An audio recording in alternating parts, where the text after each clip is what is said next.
107.7 FM Suara Peradaban Islam Jakarta. Assalamualaikum warahmatullahi wabarakatuh. Mitra JIC, alhamdulillahirobbilalamin. Senang sekali Bang Dipa Usman kembali hadir menemani ruang dengar Anda Mitra JIC di edisi 18 November 2020. Dan sekarang kita sudah menunjukkan pukul 13:22 waktu Indonesia Barat. Apa kabarnya Mitra JIC? Semoga selalu sehat dan selalu bahagia. Senang sekali Bang Dipa Usman hadir menemani ruang dengar Anda. Tentunya hari ini kita akan bincang-bincang bisnis seputar berkaitan dengan marketing research. Nah, alhamdulillah kedua narasumber kita juga sudah hadir di ruang dengar Anda.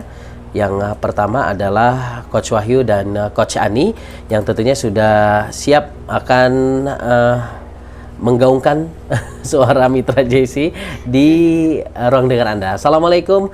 Yang kita akan menyapa dulu Coach Wahyu. Assalamualaikum Coach Wahyu.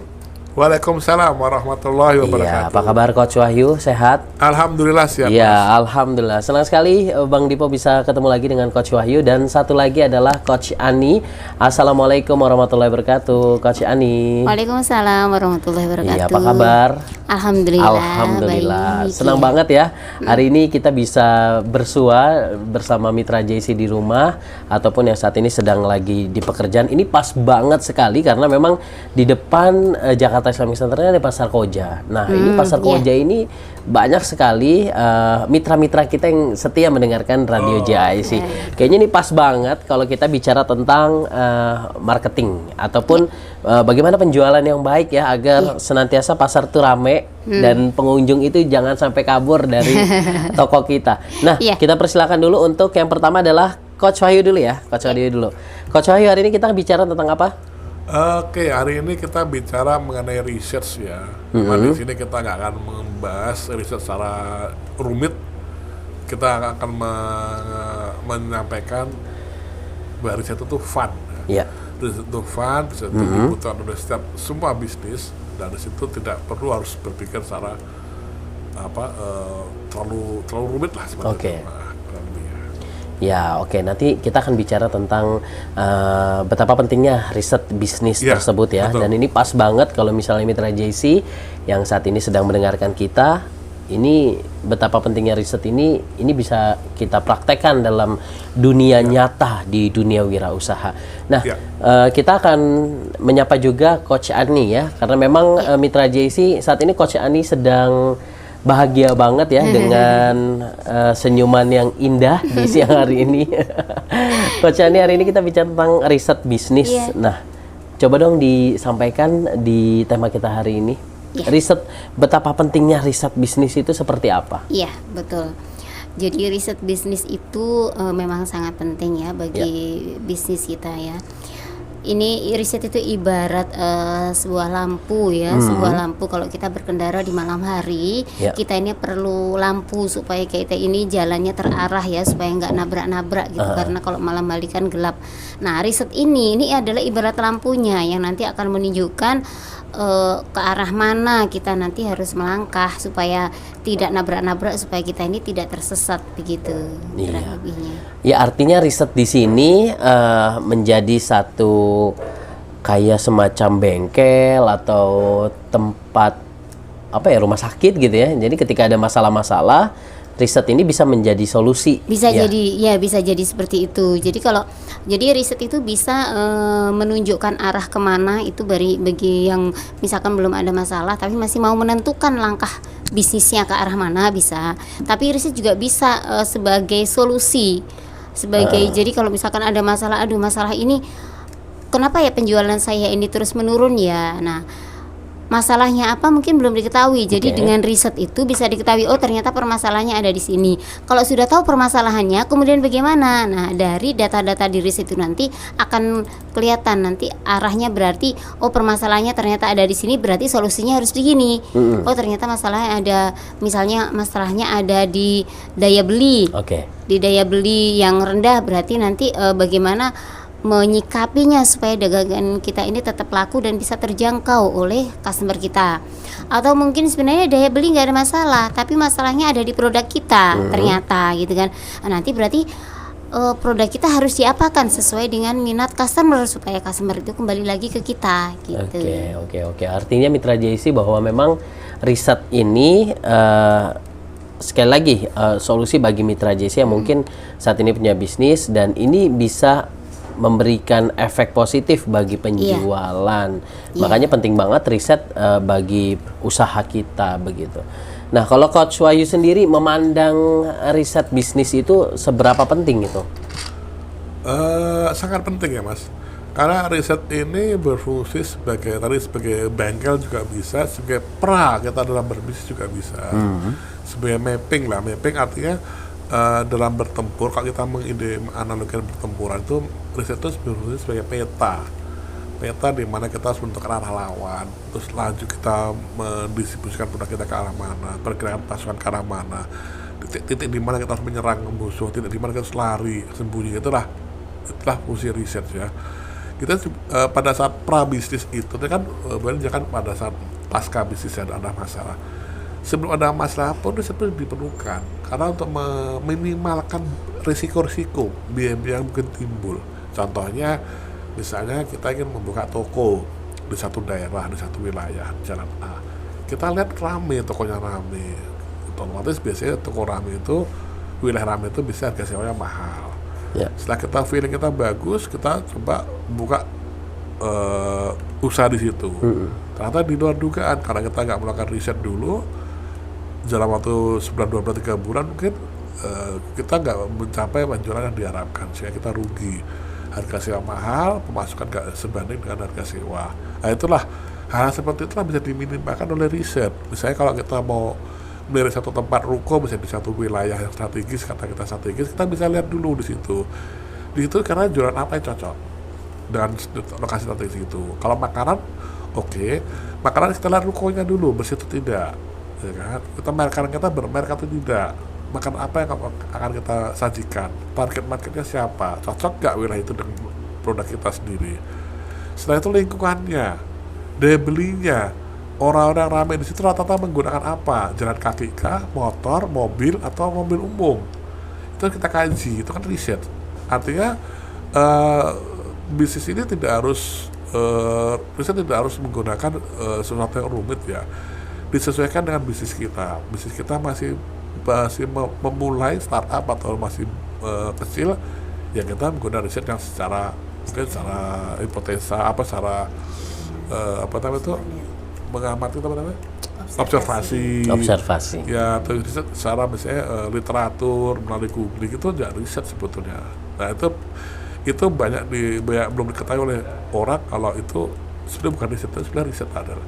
Jadi riset itu tidak harus melakukan sesuatu interview dengan orang, itu tidak harus. Riset itu ada 2, primer dan sekunder. Yang googling itu termasuk riset sekunder. Iya. Jadi kalau kita bicara tentang Mitra JC, kalau kita bicara tentang riset nih ya, jadi tidak hanya semacam penelitian yang di kampus-kampus ya, tapi kalau riset bisnis ini betul-betul lebih fleksibel kali ya, lebih fleksibel dengan bisnisnya. Betul. Apalagi dengan adanya riset itu bisa memberikan masukan-masukan ya. Mencegah biaya-biaya yang tidak harus timbul di kemudian hari. Kalau Bu Ani sendiri melihat seperti apa? Jadi saya langsung ambil contoh saja ya, gitu ya. Melakukan riset yang sederhana saja. Ini misalnya kita mau jualan apa? saya ini ahli masak, saya pintar sekali masak. Oke, berarti mau jualan apa? Kuliner. Kulinernya apa? Makanan berat atau ringan, gitu kan? Makanan saya mau makanan berat. Mau makanan beratnya apa, gitu kan? Untuk segmen mana? Segmen kelas menengah ke atas atau menengah ke bawah, gitu. Nah itu nanti akan berpengaruh sekali pada tempatnya, pada price-nya, pada kemasannya, kan gitu. Itu akan berpengaruh sekali. Jadi saya mau ini aja deh. Ini misalkan awalnya itu berdasarkan kemauan ya. Saya mau yang untuk menengah ke atas deh. Kalau untuk menengah ke atas, maka harus mengetahui apa yang disukai oleh orang-orang menengah ke atas supaya membeli produknya. Untuk menengah ke bawah juga seperti itu. Untuk menengah ke bawah seperti apa? Salah satu kuncinya ya, biasanya ini kunci sederhananya. Biasanya orang-orang menengah ke atas itu kualitas sangat penting, harga nggak terlalu penting karena bagi mereka daya belinya tinggi. Tapi kalau bagi masyarakat yang menengah ke bawah itu biasanya yang sensitif adalah di harga. Nah, tapi kualitas tetap semuanya memperhatikan ya. Tapi untuk yang kelas menengah ke bawah ini kualitas agak bisa ditolerir asal harga terjangkau gitu. Hanya saja kalau nanti kita sesama harganya murah, mungkin kan kita kompetitor akan banyak ya. Jadi kita harus memberikan sesuatu yang unik. Nah, sesuatu yang unik ini harus kita ketahui dari customer kita ini apa ya yang mereka sukai, sesuatu yang unik itu. Jangan sampai kita ini memberikan sesuatu tapi mereka nggak suka, percuma gitu loh. Jadi misalnya kelas menengah ke atas, cari tahu orang kelas menengah ke atas itu sukanya itu makanan yang porsinya seberapa, kemasannya bagaimana, harga yang mereka tolerir itu berapa, misalnya seperti itu. Terus kebiasaan mereka membeli itu bersama siapa, pakai kendaraan apa, seberapa banyak budget yang dikeluarkan biasanya. Nah gitu. Kalau waktu itu kan, untuk waktu ini mempengaruhi jam buka dan tutupnya. Kalau untuk transportasi yang mereka gunakan ini mempengaruhi apakah kita ini perlu lahan parkir yang luas atau tidak. Itu karena tidak jarang ya saya ini melihat, aduh itu sepertinya makanannya enak sekali, saya pengen mampir, aduh tapi kok nggak ada parkirnya, nggak jadilah gitu ya. Aduh terus kemudian apa gitu, itu sebenarnya enak sekali gini, tapi sebelahnya kok sebelahnya bengkel ya, bengkelnya agak bau ban-ban gitu. Enggak lah, bau ban, bau oli gitu ya. Jadi enggak lah gitu. Ada ini dulu ada kolega itu curhat gitu ya, kita ini bikin sebenarnya itu sudah di tempatnya tuh sudah rame, sudah bagus, tapi kenapa nggak laku? Benar kita tanya, itu kan restoran ya, restoran kenapa nggak laku padahal rame di dekat terminal gitu. Dekat terminal, restoran memang nggak terlalu tinggi. Di sekitarnya ada apa Pak? Di sekitarnya ada ini sih, ada bengkel, ada ini. Terus itu dulu bekas apa Pak? Gitu. Termasuk juga bekas apa sebelum jadi restoran itu apa? Karena image orang itu nanti akan terbawa ke situ. Yang pertama kuncinya aja ya, dekat bengkel itu sudah kurang menarik ya, apalagi kalau bengkelnya itu bengkel yang kurang, maksudnya kalau polusinya itu bisa nyampe keluar ya, misalkan kayak car wash itu kan juga nanti kan bisa tertiup angin ya airnya, betul. Nah itu membuat orang mau makan kan juga ilfeel gitu. Apalagi kalau tempatnya itu tidak bener-bener tertutup restorannya, kecuali restorannya itu bener-bener tertutup sehingga kelihatan terpisah sekali dari bengkel itu nggak masalah. Kalau dia itu semi terbuka maka nanti membuat orang mau makan kan juga ilfeel sehingga akan berkurang lah peminatnya gitu. Iya, mungkin bukan hanya bengkel kali ya, jadi tempat-tempat yang memang dianggap ada tempat sampah, aroma-aromanya yang tidak sedap gitu ya. Seperti di pinggir kali yang ada selokan. Ya walaupun memang kan kita sering lihat ya ada banyak pinggir kali, tapi mungkin makanan kalau pengen mengambil premium kali atau gimana? Ya kalau biasanya kalau premium atau semi premium agak sensitif begitu. Tapi kadang-kadang orang memang pinggir kali itu justru disukai jika kalinya bening ya kan. Justru itu yang alami itu kadang malah disukai. Tapi ingat bahwa orang-orang premium itu kalau misalkan mau belanja ke situ biasanya untuk rekreasi karena ingin mendapatkan nuansa alami seperti itu. Oke. Baik, Coach Ani, Coach Wahyu, kita tahan dulu untuk informasi selanjutnya mengenai betapa pentingnya riset. Kita belum kupas tuntas lebih mendalam lagi. Mitra JC tadi sudah diberikan penjelasan oleh Coach Ani dengan Coach Wahyu dari PT Bintang Elsa Maditama yang tentunya berkaitan dengan betapa pentingnya bisnis riset bisnis bagi usaha. Ya baik, Mitra JC, ada Senandung Islami akan lewat menemani ruang dengar Mitra JC. Don't go anywhere, I'll be back. Ya masih di 107.7 FM Suara Peradaban Islam Jakarta, jam 13:41 menit waktu Indonesia Barat. Mitra JC masih semangat kan dengerin kita tentunya di Radio JC 107.7 FM. Sucikan hati, beningkan akal berkarya membangun peradaban Islam. Dan Mitra JC, kita masih membahas satu tema yang berkaitan dengan bisnis, masih bersama dua narasumber Bang Dipo Usman, yaitu Coach Ani dan Coach Wahyu. Aduh, Bang Dipo agak gugup ya, karena memang udah lama banget nih nggak siaran di radio. Jadi Mitra JC, mudah-mudahan selalu stay tune terus ya di Radio JC 107.7 FM. Yang lagi makan, yang lagi menikmati suasana siang hari ini, pas banget kalau kita bicara hari ini tentang masalah bisnis ya.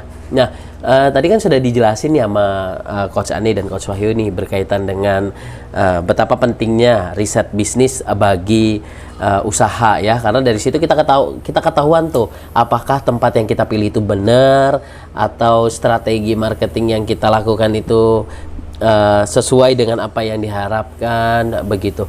Nah, kalau kita bicara mengenai angka keberhasilan dari riset bisnis, nah kira-kira seberapa banyak tuh Coach Wahyu yang di riset kemudian berhasil tuh bisnisnya?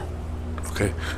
Kalau angka keberhasilan pasti kita belum mengukur ya, Mas. Ya. Cuma kita ambil beberapa range itu sekitar data 90-an lah. Kemungkinan berhasilnya dari asal si mereka itu mengikuti saran kita ya. Mengikuti saran kita, karena kita mengasih saran kepada mereka pun juga tidak asal saran. Kita ada base berdasarkan data.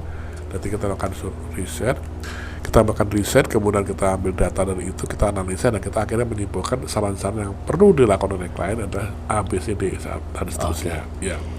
Itu kembali ke klien lagi, apakah klien akan mengikuti semua atau tidak. Seperti halnya kita memberikan resep dokter,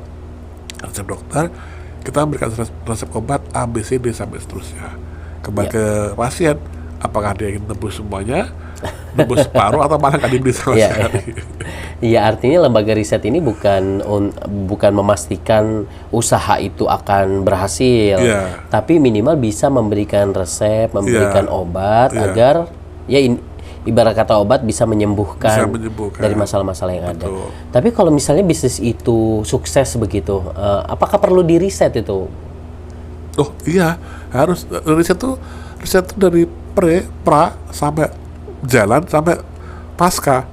Sebaiknya ini sekarang gini, pra atau sebelum mulai bisnis, sedang jalan bisnis, sampai akhirnya mengalami penurunan itu dapat dari riset. Karena riset itu sebenarnya ibarat baju lah, kapan kita pakai baju kan. Nah, pada saat bisnis itu lagi tumbuh tinggi-tingginya, itu tidak perlu di riset. Karena apa? Semakin tinggi itu semakin tinggi angin ya, Mas. Jadi hantaman dari kompetitor itu semakin besar. Nah, ini harus hati-hati juga, jangan kita lengah, jangan kita takabur bahwa kita udah merasa kuat dan merasa ini. Justru itulah biasanya bisnis-bisnis yang takabur itulah awal dari kehancuran dia. Contoh banyak kita ambil contoh lah, seperti halnya kayak Nokia, terus Kodak, ya kan. Sekarang tak terdengar suaranya kan. Terus kemudian apalagi BlackBerry, BB dan lain-lainnya yang awalnya merasa takabur, merasa meremehkan lawan. Terus Yahoo, karena nanti Yahoo per Desember tutup. Per Desember Yahoo. Makanya katanya yang punya email Yahoo itu betul-betul harus di ini ya, disimpan katanya. Tapi nggak tahu sih bener apa enggaknya ya. Saya nggak tahu apakah diakuisisi email yang dipinjamai Google, saya nggak tahu. Yang jelas Yahoo Group tutup per Desember 2020. Itu karena bagaimana kecokaan dia. Pada waktu Google masih kecil, Google ditawari, dia sombong, nggak mau beli Google. Ya. Sekarang nilainya dia berapa?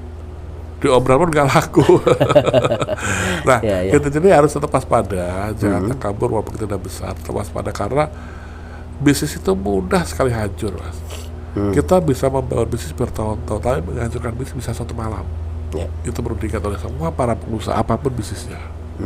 Iya, baik Coach Wahyu. Nah, saya pengen bertanya juga sama Coach Ani ini berkaitan dengan keberhasilan. Tadi sudah dijelaskan Pak Wahyu bahwa bisnis riset itu dilakukan bukan pada saat pra atau pasca saja, sedang berjalan pun itu perlu yang namanya riset bisnis. Dan kalau bicara tingkat keberhasilan juga tadi sempat dikatakan bahwa memang belum ada, tapi secara tidak langsung ketika perusahaan ataupun bisnis di riset ini dapat berjalan lebih baik lagi. Jadi memang kami belum belum melakukan pengukuran dari klien-klien itu mana saja sih yang berhasil dan mana yang belum. Tetapi dari interaksi kami dengan kolega itu rata-rata memang mengalami peningkatan gitu ya. Kan kita masih tetap sambung silaturahim ya dengan para kolega, dengan para klien gitu. Alhamdulillah rata-rata mereka setelah dari hasil riset itu dan mengikuti rekomendasi yang kita berikan, alhamdulillah hasilnya itu cukup signifikan, jadi lebih baik gitu. Oke. Nah, terus kalau bisnis, ya bisnis itu jadi pra itu artinya kita baru mau memulai bisnis, mau menentukan saya mau bisnis apa, seperti tadi saya ceritakan ya. Jadi saya mau bisnis apa ya. Ini macam-macam ya, orang itu bisa berdasarkan passionnya, bisa berdasarkan memang modalnya. Saya punya modal sekian, tapi saya bingung mau bisnis apa. Nah, itu perlu juga melakukan riset supaya nanti nggak buang-buang duit sia-sia kan, gitu.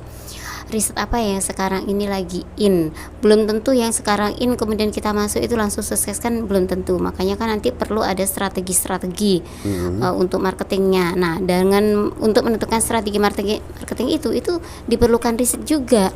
Berarti apa ya strategi yang cocok? Sebisa mungkin lakukanlah sesuatu sesuai dengan yang dikehendaki oleh customer. Atau yang bisa ditolerir oleh customer. Kalau tidak bisa, kalau customer kan maunya itu yang bagus, murah gitu kan. Nah, kitanya yang produsennya nggak bisa kan. Nah, tapi kita setidaknya bisa memperoleh sesuatu yang bisa ditolerir atau tetap menarik dengan apa yang kita sajikan. Nah, itu tetap harus dikomunikasikan dengan customer, dan ini bisa dilakukan riset di awal bisnis. Kemudian di tengah bisnis, ketika sudah di pertengahan, kita kan misalnya bisnis kita sudah mengalami bagus nih, kan kita harus menjaga stabilitasnya itu kan. Nah, menjaga stabilitas itu bisa dilakukan dan memang harus dilakukan ya di tengah-tengah itu, misalnya dengan riset kepuasan pelanggan. Untuk melihat kepuasan pelanggan itu seberapa puas sih terhadap produk kita. Ingat, kalau bisnis itu lancar, biasanya kompetitor datang bermunculan. Nah, ini yang kita harus hati-hati dengan kompetitor ini, supaya customer kita ini tidak lari ke kompetitor tuh gimana caranya gitu. Maka perlu juga perlu dilakukan riset ya. Risetnya itu bisa kepuasan pelanggan, bisa juga bahkan riset kompetitor. Jadi menganalisa kompetitor, apa yang dilakukan kompetitor, bagaimana kondisi kompetitor gitu kan. Misalnya untuk makanan juga dilihat tuh rasanya bagaimana di kompetitornya, penyajiannya bagaimana. Terus apakah customer itu memang menyukai yang seperti itu, mana yang lebih disukai oleh customer antara yang produk kita dengan produknya kompetitor, seperti itu misalnya. Nah, itu kalau di tengah. Kalau misalkan tadi disampaikan Pak Wahyu pasca, maksudnya pasca adalah ketika kita mengalami penurunan atau bahkan bisnis kita ini sudah antara hidup dan mati ya, hidup segan mati tak mau, seperti itu, tapi kita masih ingin menghidupkan lagi gitu.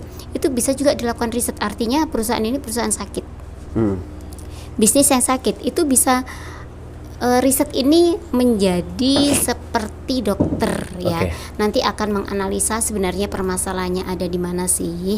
Oh, permasalahannya ini. Berarti apa yang harus dilakukan dengan permasalahan yang ada. Seperti dokter kalau dilihat sakit, oh ternyata ini gangguannya adalah gangguan emah. Yang kelihatannya itu sakit, suka ini, oh ini emah, ini darah rendah, berarti harus dilakukan apa. Kalau hanya mengetahui saja kemudian nggak melakukan apa-apa ya percuma saja. Jadi makanya kalau riset itu begitu. Jadi setelah tahu masalahnya, segera lakukan upaya-upaya untuk mengatasi masalah tersebut. Itu bisa dilakukan sendiri, bisa juga dilakukan oleh perusahaan riset yang sudah memang tahulah atau harus bagaimana melakukannya. Kalau bisnisnya masih kecil, untuk jangankan kalau ke perusahaan riset ya, ini buat modal aja udah minim sekali misalnya. Itu bisa kok dilakukan riset sendiri secara sederhana, nggak apa-apa gitu.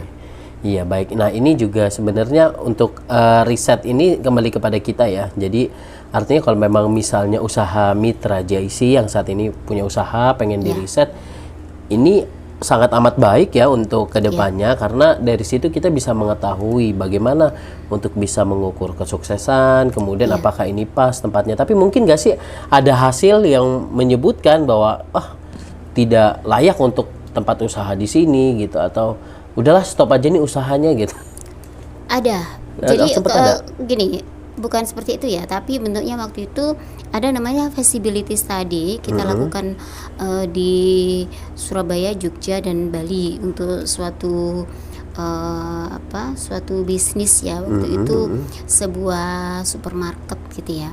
Nah, itu di Jogja itu mereka punya 3 tempat yang sudah dibidik nanti di sini, di sini, di sini. Mana yang lebih perspektif? Gitu ya, mana yang lebih layak untuk dijadikan tempat bisnis dan mana yang bukan hanya layak saja tetapi nanti memungkinkan secara besar untuk nanti berkembang. Nah, akhirnya kita riset dari 3 tempat itu, berbagai hal kita teliti ya, bukan hanya tempat ini ramai atau tidak, bukan hanya tempat ini tuh luas atau tidak, itu banyak hal termasuk keamanannya kita lihat bagaimana tentang orang-orang yang lewat. Tipe orang-orang yang lewat itu bagaimana, kendaraan apa, sampai kita hitung tuh jumlah mobilnya yang lewat berapa, jumlah motor yang lewat berapa, orang pejalan kaki berapa per menitnya ya, kita hitungnya 1 jam, kemudian nanti dihitung per menitnya jatuhnya berapa, sampai segitunya. Kemudian keamanannya itu kita juga sampai menghubungi pihak kepolisian terdekat ya untuk melihat sisi keamanan di daerah-daerah itu. Kita lihat data sekundernya di sana, sampai akhirnya diketahui bahwa oh ini loh gitu loh, di sini loh yang lebih pas untuk mendirikan usaha gitu. Jadi sebelumnya sih perusahaan itu memang sering berdasarkan feeling ya, tapi sejak kemudian mengenal riset akhirnya tuh nggak berani lagi melakukan bisnis kecuali dengan riset dulu gitu. Ya artinya untuk meriset itu bukan 100% feeling ya, dan itu betul-betul ada data. Iya, awalnya feeling boleh. Kalau bisnis ya awalnya feeling boleh kalau misalkan skalanya lebih kecil ya. Kalau kecil resikonya lebih kecil lah, nggak terlalu apa-apa. Cuman ini feeling itu gambling ya. Feelingnya itu bisa benar, bisa pas karena tidak ada data feeling itu.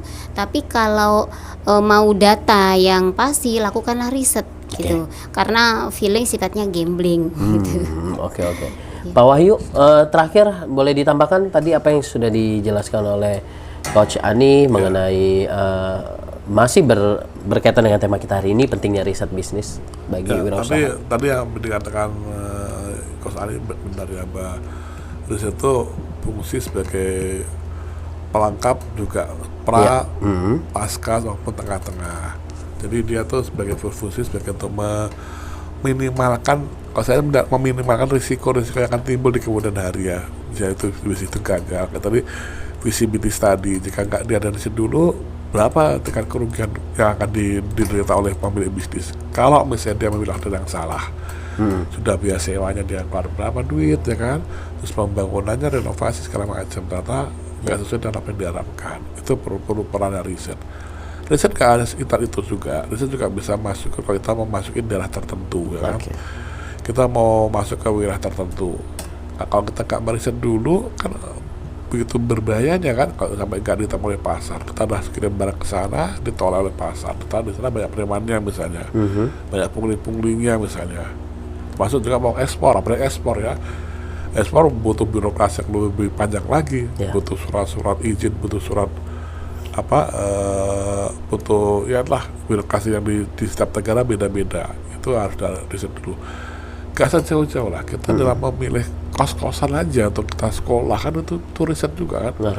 Nah riset artinya kita selidikin dulu, kita cari kos-kosan yang dekat dengan kampus, tempat kerja, terus lingkungannya gimana, harganya berapa, daya beli cocok gak sama kita, seperti itu. Nah jadi riset itu lebih, itu tadilah fungsinya ya, apalagi dalam bisnis. Jadi dia pelengkap sekaligus dia bumbu penyedap sehingga bisnis terasa sedap dijalankan.